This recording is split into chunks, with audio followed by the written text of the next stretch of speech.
အားလုံးပဲမင်္ဂလာပါ UK Match ရဲ့ Facebook နဲ့ YouTube Channel ကနေကြိုဆိုပါရစေဒီကနေ့ရဲ့နောက်ဆုံးရအားကစားသတင်းတွေကိုကြည့်ရမယ်ဆိုရင်တော့မနေ့ညက Everton နဲ့ Manchester City တို့ကန်မဲ့ England Premier League ပွဲစဉ်ကို COVID ရောဂါဆိုးဝါးလာမှုကြောင့်ပွဲရွှေ့လိုက်ပါတယ်။ယောဂပိုးကရန်ကိုကူးစက်မှုမြင့်မားနေတဲ့အချိန် Manchester City ရဲ့လေ့ကျင့်ကွင်းမှာလည်းကိုဗစ်ကူးစက်ခံရသူတွေပိုများလာတဲ့ City ကဟိုတလောက Kyle Walker နဲ့ Gabriel Jesus ကိုဗစ်ကူးစက်ခံရပြီးနောက်ထပ်ကစားသမားနဲ့နီးပြအဖွဲ့ဝင်ပါညာနဲ့9ယောက်တီထပ်ကူးတယ်။ဆိုတော့ Gabriel Jesus တို့ Kyle Walker တို့ကူးတဲ့အချိန်တုန်းကစုစုပေါင်းဝန်ထမ်း2ယောက်လည်းထပ်ကူးတော့4ယောက်အခုလောလောဆယ်နောက်ထပ်9ယောက်နဲ့9ယောက်ပေါ့ဘသူတွေကူးခံရလဲဆိုတာတော့မကြေညာထားဘူး။ဒါပေမဲ့ City ရဲ့လေ့ကျင့်ကွင်းကိုပိတ်ထားတယ်ပွဲရွှေ့ဖို့တောင်းဆိုမှုပြုလုပ်တဲ့အခါမှာနှစ်ဖက်အသင်းက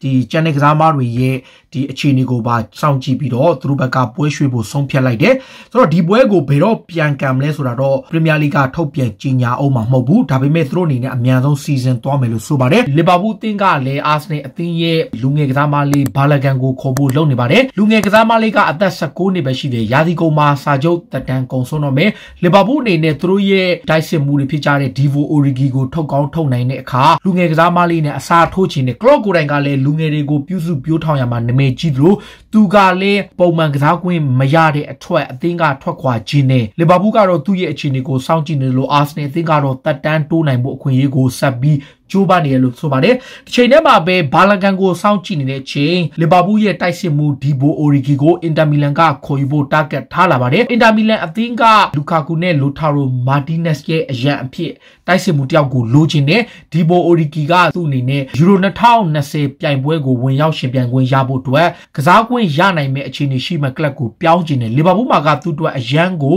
chance နေတဲ့အတွက်ကြောင့်သူဟာအသင်းပြောင်းဖို့လုပ်နေတဲ့အချိန်အင်တာမီလန်ကစိတ်ဝင်စားလာတာပါသူ့ကိုတော့လီဗာပူးကယူရို15သန်းဈေးသတ်မှတ်ထားတာလည်းဖြစ်ပါတယ်တခါ Manchester United အသင်းကလည်းဝါရင်တိုက်စစ်မှု Edison Cavani ကိုစာချုပ်တိချုပ်ဆိုဖို့ထပ်မံထပ်တိုးတော့မှာပါတနစ်စာချုပ်နဲ့ခေါ်ထားတဲ့ Cavani ကိုဆိုရှာကအသင်းကိုရောက်လာပြီးကအသင်းပေါ်ကိုစွမ်းဆောင်ပေးခဲ့တဲ့စွမ်းဆောင်ရည်တွေကိုသဘောကျလို့ကလပ်အသင်းကိုစာချုပ်တိချုပ်ဆိုဖို့တောင်းဆိုထားလိုက်ပါတယ်ဆိုတော့ Manchester United အသင်းတာဝန်ရှိသူတွေကမကြာမီချိန်တွင်းမှာ Edison Cavani ကိုနောက်ထပ်တစ်နှစ်သက်တမ်းတိုးတော့မှာပါဒီနေ့ရာသီအတွက်မှာစူဖလာတွေရရှိဖို့ United အနေနဲ့ပြစ်မှတ်ထားတဲ့ချိန် Cavani ဟာသူတို့အတွက်အရေးပါတဲ့ကစားသမားတစ်ယောက်ဖြစ်တယ်လို့ဆိုခဲ့တာပါ Manchester United ရဲ့နီးပြဆိုရှာကတော့သူတို့ရဲ့အသင်းကောင်းဆောင် Harry Maguire ဟာတကယ့်ကို leader တယောက်ဖြစ်တယ်လို့ချီးကျူးလိုက်ပါတယ် Maguire ဟာ strong character ပေါ့သူ့အနေနဲ့အသင်းပေါ်ကိုပေးဆက်တယ်သူအမြဲတမ်း looking forward ဖြစ်ပြီးတော့အကောင်းဆုံးပုံစံနဲ့အသင်းအတွက်ကူညီပေးနေသူတယောက်ပါဆိုတော့သူဟာအသင်းမှာအကဲကို leader တယောက်ဖြစ်ပြီးတော့အသင်းရဲ့အောင်မြင်မှုနဲ့အသင်းခံစစ်ပိုင်းအတွက်ကိုအကောင်းဆုံးဥဆောင်ပေးနေသူတယောက်ဖြစ်တယ်ဒါကြောင့်သူ့ရှိမှလည်းကျွန်တော်တို့လိုအပ်နေတဲ့ leadership အပြည့်အဝရှိသူတယောက်ဆိုပြီးတော့ဆိုရှာကချီးကျူးခဲ့တာပါချိန်ထဲမှာပဲ United မှာအမေရိကန်ကစားမတယောက်ဖြစ်တဲ့ Igalo ကတော့သူ့အနေနဲ့နိုင်ဂျီးရီးယားမှာရှိတဲ့တုန်းကသူ့အမေကသူ့ကိုကျောင်းသွားတဲ့အခါမိုးဖိုးပေးတဲ့အခါမှာသူကအမြဲတမ်းအဲ့ပစံလေးတွေကိုတင်ထားပြီးတော့မစားဘဲနဲ့ဘလုံးပွဲကြည့်ဖို့အတွက်သူစုခဲ့တယ်လို့ဆိုခဲ့တယ်အဓိကကဆာ Alex Ferguson ရဲ့ Manchester United အသင်းကိုတခြားလူတွေပြောမှကြည့်ရတာတဲ့ကိုတိုင်းကြည့်ကျင်တဲ့အတွက်ကြောင့်သူ့အနေနဲ့မိဘပေးတဲ့ပစံလေးတွေကိုစုပြီးတော့ United ရဲ့ပွဲကို live ကြည့်ခွင့်ရအောင်ကြိုးပမ်းခဲ့မှုတယ်ဆိုပြီးတော့သူကပိုကတ်တစ်ခုမှာပြောစရာခဲ့တာပါတခါဘာဆိုနာအသင်းရဲ့တိုက်စစ်မှုမက်ဆီနဲ့အက်တလက်တီကိုမက်ဒရစ်ရဲ့တိုက်စစ်မှုလူးဝီဆွာရက်စ်တို့နှစ်ယောက်ပြန်လည်ပေါင်းထုတ်ဖို့ကြိုးပမ်းနေတယ်လို့ဆိုပါတယ်မေဂျာလိကိုသူတို့နှစ်ယောက်ကသွားဖို့စဉ်းစားနေပြီးတော့2022ခုနှစ်မှာပြောင်းသွားပွဲရှိတယ်လို့ဆိုတော့ပါလက်ရှိနေထားရအက်တလက်တီကိုမက်ဒရစ်ကစာချုပ်ချုပ်ဆိုထားတဲ့ဆွာရက်စ်ကိုမက်ဆီကလည်းလက်ရှိမှာဘာဆိုနာနဲ့စာချုပ်သက်တမ်းကုန်ဆုံးမှာဖြစ်ပေမဲ့နောက်ထပ်ဥရောပကလပ်လက်ကိုပြောင်းနိုင်ပွဲရှိပေမဲ့သူတို့နူးကတော့2022မတိုင်မီမှာတော့မေဂျာလိကအသင်းကိုတော့ပြောင်းရွှေ့မှာမဟုတ်ဘူးဒါပေမဲ့2022ပြီးတော့ဒီစားမနှစ်ယောက်လုံးမေဂျာလိမှာတွေ့လာပွဲရှိတယ်ဆိုပြီးတော့သတင်းတွေမှာဖော်ပြလာပါတယ်တခါ Tottenham Hotspur ရဲ့တောင်မကစားမ Steven Bergwijn ကတော့နီးပြမိုရီညိုနဲ့သူတို့လက်တွဲရတာကအမတန်ကိုခက်ခဲတယ်လို့ပြောလိုက်တယ်အဓိကကမော်ရီညိုကိုသူ negative ပြောတာထက်မော်ရီညိုဟာလိုတာတဲ့အရန်တောင်းဆိုမှုတွေများတဲ့အခါမှာသူတို့အနေနဲ့အကောင်းဆုံးကြိုးပမ်းရတယ်ပွဲတစ်ပွဲအတွင်းမှာအာယုံဆူဆိုင်မှုအပြည့်ရှိရတယ်တကယ်ဆိုရင်ကျွန်တော်ကတောင်ပန်ကစားမတယောက်ဖြစ်ပေမဲ့ Tottenham မှာတော့ခံစစ်ကိုပါကူရတယ်အသင်းအတွက်လိုအပ်ရင်လိုအပ်သူကစားရတဲ့အတွက်ကြောင့်မော်ရီညိုနဲ့လက်တွဲရတာကအသင်းအတွက်အများကြီးတိုးတက်မှုတွေရှိတယ်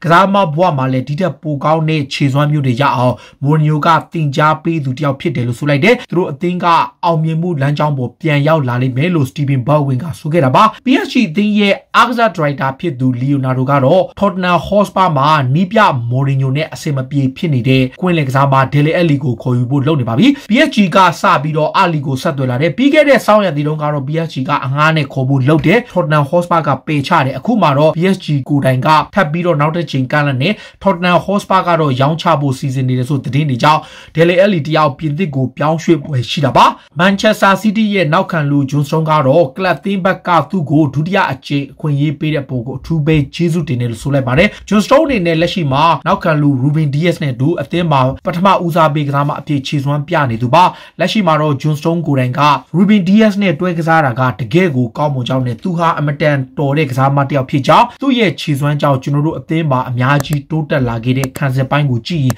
သိနိုင်တယ်ဆိုပြီးသူကချီးကျူးခဲ့တာပါဖက်ကွာဒီယိုလာကတော့လက်ရှိမှာဘိုင်မြူနစ်ရဲ့နောက်ခံလူဒါဗစ်အာလဘာကိုခေါ်ဖို့ပြစ်မှတ်ထားနေစေဖြစ်တယ်လို့ဆိုပါတယ် United ကလောက်ခလာစာကြောင့်မခေါ်တော့ဘူးလို့ဆုံးဖြတ်နေတဲ့အချိန်ကွာဒီယိုလာကတော့သူတောင်းဆိုတဲ့လာစာမျိုးကိုပေးချေမှာဖြစ်သလိုဂွာဒီယိုလာအနေနဲ့ဘိုင်မြူနစ်မှာလက်တွဲခဲ့မှုတဲ့သူကိုသူကစားကျင်နဲ့ကွင်းလယ်အဖြတ်ကစားမနေရာအထိကိုပါအသုံးပြုသွားဖို့စီစဉ်ထားတယ်လို့ဆိုပါတယ်ဂွာဒီယိုလာဟာဘိုင်မြူနစ်မှာရှိတော့ကအာလဘာကိုလိုအပ်ရင်ကွင်းလယ်ကစားမသမကတောင်ပန်ကစားမအဖြစ်ပါသုံးခဲ့မှုတဲ့အတွက်ကြောင့်မန်ချက်စတာစီးတီးမှာဒီလို position မျိုးနဲ့သူကိုအသုံးပြုဖို့အတွက် offer ပေးသွားနိုင်တယ်လို့ဆိုလိုက်ပါတယ်ဘရာဇီးနိုင်ငံမှာကိုဗစ်ပြဿနာကြောင့်ဖိအားတွေများနေတဲ့နေမှာဟာလာမဲ့ New Year နေ့မတိုင်မီမှာလူ900ပါဝင်တဲ့ပါတီပွဲတစ်ခုကိုဆင်နွှဲဖို့စီစဉ်နေပါတယ်အဲ့ဒါကတော့ New Year ညကစပြီးတော့သူတို့9ရက်တီပါတီပွဲကိုလူ150နဲ့ကျင်းပပြုလုပ်ဖို့ကိုစီစဉ်ထားမှုအပေါ်ကိုတော့ဘရာဇီးဘက်ကဝေဖန်မှုတွေရှိတယ်28နှစ်အရွယ်ရှိတဲ့နေမာကသူ့ရဲ့ private အိမ်ထဲမှာပါတီပွဲကျင်းပဖို့စီစဉ်ထားပြီးတော့ဘရာဇီးတာဝန်ရှိသူတွေကတော့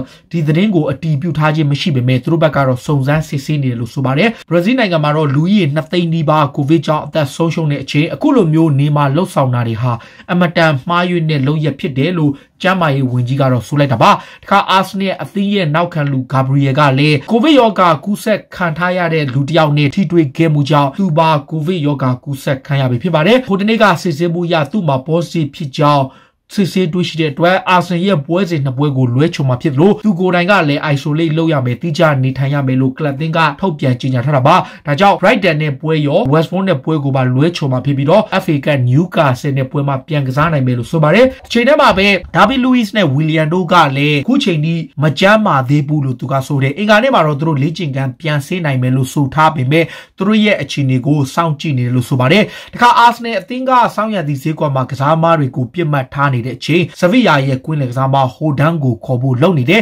26နှစ်အရွယ်ရှိတဲ့ powerful midfielder တယောက်ပါသူ့ကိုဆဗီယာကရောင်းချဖို့စီစဉ်ထားပေမဲ့သူ့ရဲ့တန်ကြေးကိုတော့ပေါင်55တန်တက်မှတ်ထားတာပါဒါပေမဲ့ Arsenal အသင်းကသူ့ကိုပေါင်35တန်လောက်နဲ့ခေါ်ဖို့လုပ်နေသလိုဆဗီယာကိုယ်တိုင်ကအိမ်ပြောင်းရွှေ့ခြင်းနဲ့ရရင်သူတို့ရဲ့ကစားမကိုရောင်းထုတ်ပွဲရှိတယ်ဆိုပြီးသတင်းတွေကြောင့်ဒီကစားမဟာ Arsenal ရဲ့ကစားမအသစ်ဖြစ်လာဖို့ခွင့်ရရှိတယ်လို့ဆိုပါတယ်အခါ Atletico Madrid ကနေထွက်တော်မဲ့တိုက်စစ်မှု Diego Costa ပေါ်အရင်က Chelsea မှာကစားခဲ့ပြီးတော့တကယ်ဘောလုံးလူဆိုးဆိုပြီးတော့သတ်မှတ်ခံထားရတဲ့ Costa ကို Arsenal ကခေါ်ဖို့လုပ်နေတယ်ဂိုးတော်ကွန်ရဲ့အဆိုအရတီကိုရှီကနေစာချုပ်ဖြတ်သိမ်းမှု Diego Costa တောင်းဆိုခဲ့ပြီးနောက် Arsenal သင်းကသူ့ရဲ့အခြေအနေကိုစောင့်ကြည့်နေတယ်လို့ဆိုပါတယ်လက်ရှိမှာတော့ Mikel Arteta ကသူ့ရဲ့တိုက်စစ်ပိုင်းမှာအားဖြည့်နိုင်မဲ့ဖြည့်တင်းမှုတစ်ရက်ဖြစ်အောင်လို့သူအနေနဲ့ခေါ်ချင်တယ်လို့ဆိုလိုက်တာပါ Atletico Madrid အသင်းအနေနဲ့ Diego Costa ကိုနွေရာသီမှာထွက်ခွာခွင့်ပေးမှာဖြစ်ပေမဲ့ဆောင်းရာသီမှာသူ့အနေနဲ့အသင်းပြောင်းရွှေ့မယ်ဆိုရင် Costa နဲ့ချုပ်ဆိုထားတဲ့စာချုပ်ရ La Liga ပြိုင်ဘက်ကလပ်တွေကိုပြောင်းရွှေ့လို့မရဘူးဆိုတဲ့စာချုပ်ကိုထည့်သွင်းထားတာပါဒါကြောင့်တီကိုအနေနဲ့အဲ့ဒီအသင်းတွေကို Costa တယောက်ပြောင်းရွှေ့ရင်အဲ့ဒီကလပ်တွေကသူ့ကိုပေါင်22.8 တန်းပေးချေရမှာပါတခါ Chelsea အသင်းကလည်းမထင်မပဲဇက်တိုက်ရလက်တီဆိုးဝါလာတဲ့အချိန်မှာလမ်ဘတ်အနေနဲ့ရလက်ကောက်အောင်မစွမ်းဆောင်လို့ရှိရင်ဒီထက်ပိုဆိုးသွားရနိုင်တယ်လို့ဆိုလိုက်ပါတယ်ဟိုတနေ့ကပွဲအပြီးမှာပြုလုပ်ခဲ့တဲ့သတင်းစာရှင်းလင်းပွဲမှာလမ်ဘတ်ကတော့သူတို့အသင်းဟာလိုအပ်ချက်တွေများစွာရှိသေးတယ်ဆိုပြီးတော့ပြောခဲ့သလိုတကယ်ကိုစိတ်ပြက်စရာညလို့ပြောခဲ့တယ်ဒါပေမဲ့အရင်တုန်းက Premier League ကစားသမားဟောင်းလည်းဖြစ်တဲ့ Brabant ရဲ့ကစားသမားဟောင်းဖြစ်တဲ့ Chris Sutton ကတော့လမ်ဘတ်အနေနဲ့လက်ရှိပြဿနာတွေကိုအမြန်ဆုံးဖြေရှင်းသင့်ကြောင်းဒါမှမဟုတ်ရင်ကလပ်အသင်းဟာဒီထက်ပိုဆိုးဝါးတဲ့ရလဒ်မျိုးတွေနဲ့ရင်ဆိုင်သွားရမယ်လို့ဆိုလိုက်ပါတယ်တခါ PSG အသင်းရဲ့နီးပြဟောင်း Thomas Tuchel ကတော့လမ်ဘတ်သာထုတ်ခံရရင်သူ့ရဲ့နေရာမှာအစားထိုးမဲ့သူဖြစ်ရေပန်းစားလာပါတယ် Chelsea ရဲ့အားကစားဂူးတူလို့ပြောရမယ့် Mariana က2018ခုနှစ်တုန်းက Antonio Conte ရဲ့နေရာမှာအစားထိုးဖို့ Thomas Tuchel နဲ့ဆွေးနွေးခဲ့ ခဲ့ဘူးတယ်ဒါကြောင့်သူ့ကိုနောက်ထပ်တစ်ချိန်ခေါ်ယူဖို့စဉ်းစားနေတယ်ဝက်ဆန်နဲ့ပွဲပြီးမှရလက်တာဆိုးခဲ့ရင်လမ်းပတ်နေရာမှာတော့ချက်ချင်းအစားထိုးနိုင်တယ်ဆိုပြီးတချို့မီဒီယာတွေမှာဖော်ပြထားပေမဲ့တေချာတာတော့ Thomas Tuchel ဟာ Frank Lampard ရဲ့ယာဒူးကိုပြစ်မှတ်ထားနေသလို Chelsea ဘက်ကလည်းသူ့ကိုယာထားတယ်လို့ဆိုပါတယ်တခါ AC Milan အသင်းကလည်း Crystal Palace ကတောင်ပန်ကစားမ Wilfried Zaha ကိုခေါ်ခြင်းနဲ့ Zaha ဟာဒီနေ့ရာသီမှာ Palace ကို8 ဂိုးထိ Premier League မှာသွင်းထားပေးသူဖြစ်ပြီးတော့ခြေစွမ်းပြကစားနေသူဖြစ်တယ်မီလန်ဘက်ကသူ့ကိုအရာခေါ်ယူခြင်းလို့ AC Milan ရဲ့ Director အဖြစ်ဆောင်ရွက်နေတဲ့ Ivan Gazidis ကိုယ်တိုင်က Arsenal မှာရှိစဉ်ကZaha ကိုခေါ်ယူဖို့ကြိုးပမ်းခဲ့တာကြောင့် Zaha ကို Premier League ကလပ်ကနေအရာခေါ်ယူနိုင်ဖို့ပြစ်မှတ်ထားနေတယ်လို့ဆိုပါတယ်တခါ AC Milan ရဲ့ကွင်းလယ်ကစားမ Çalhanoğlu ကတော့ကလပ်အသင်းနဲ့စာချုပ်သစ်ချုပ်ဆိုဖို့ဆက်ပြီးဆွေးနွေးနေစေဖြစ်ပေမဲ့သူတောင်းဆိုတဲ့လောက်ခလာစာကိုတော့ AC Milan ဘက်ကပေးဖို့ခက်ခဲနေလို့ဆိုပါတယ်အလွတ်ပြောင်းရွှေ့ခြင်းနဲ့နွေရာသီမှာထွက်မဲ့သူကိုကလပ်သင်းကဆက်ထားနိုင်ဖို့ကမ်းလှမ်းမှုတွေပြုလုပ်ထားလို့ကစားမကလည်းမီလန်မှာဆက်နေခြင်းပေမဲ့သူ့ရဲ့လာစာတိုးတောင်းမှုကိုကလပ်သင်းဘက်ကစိတ်ပြတ်နေလို့ဆိုတာပါတခါ Tottenham Hotspur ရဲ့နီးပြ Jose Mourinho ကတော့ Real Madrid ရဲ့နောက်ခံလူ Sergio Ramos ကိုအသင်းကိုခေါ်ခြင်းနဲ့ Ramos ကိုယ်တိုင်ကရာသီကုန်မှာစာချုပ်တက်တန်းကုန်ဆုံးတော့မဲ့သူကိုယ်တိုင်ကလည်းမရေရာမသေးကြတာကြောင့် Ramos ကိုသူတို့ဘက်ကရအောင်ခေါ်ခြင်းနဲ့ဒါပေမဲ့ Ramos ကလောက်ခလာစာတစ်နှစ်ကိုယူရို12တန်းနဲ့13တန်းကြားရှိတော့သူ့ကိုခေါ်ယူဖို့ကခက်ခဲနိုင်ပွဲရှိပေမဲ့ပါရဲ့နီးပြကတော့သူ့ရဲ့တပည့်ဟောင်းကိုပြန်ခေါ်ခြင်းနဲ့တခါ Premier League Club ဘန်လီအသင်းကလည်းပိုင်ရှင်သစ်ကိုမကြာမီချင်းထဲမှာထုတ်ပြန်ကြေညာနိုင်တော့မှာပါ American ပိုင်ရှင်တွေကဘန်လီကိုပေါင်150နဲ့ဝယ်မယ်ဆိုပြီးတော့သတင်းတွေထွက်ခဲ့ပြီးနောက်ဆုံးအဆင့်ဆွေးနွေးမှုတွေကိုပြုလုပ်နေတယ်လို့ဖော်ပြထားတာကြောင့်ရှောင်းတိုက်ရဲ့အသင်းဟာဇန်နဝါရီကာလမှာအပြောင်းရွှေ့အသုံးစရိတ်ပါရရှိလာပွဲရှိတာပါဒါတွေကတော့စိတ်ဝင်စားစရာနောက်ဆုံးရအားကစားသတင်းတွေကိုတင်ဆက်ပေးတာပါခုလိုမျိုးစိတ်ဝင်စားစရာအားကစားသတင်းတွေကိုနားဆင်နေကြည့်ရှုတော့ UK Match Day ရဲ့ Facebook နဲ့ YouTube Channel ကို follow လုပ်ထားကြပါလို့တောင်းဆိုရင်းနဲ့ဒီကနေ့ရဲ့အစီအစဉ်ကိုဒီမှာပဲဆုံးသက်ပါစေအားလုံးကိုကျေးဇူးတင်ပါတယ်ဗျ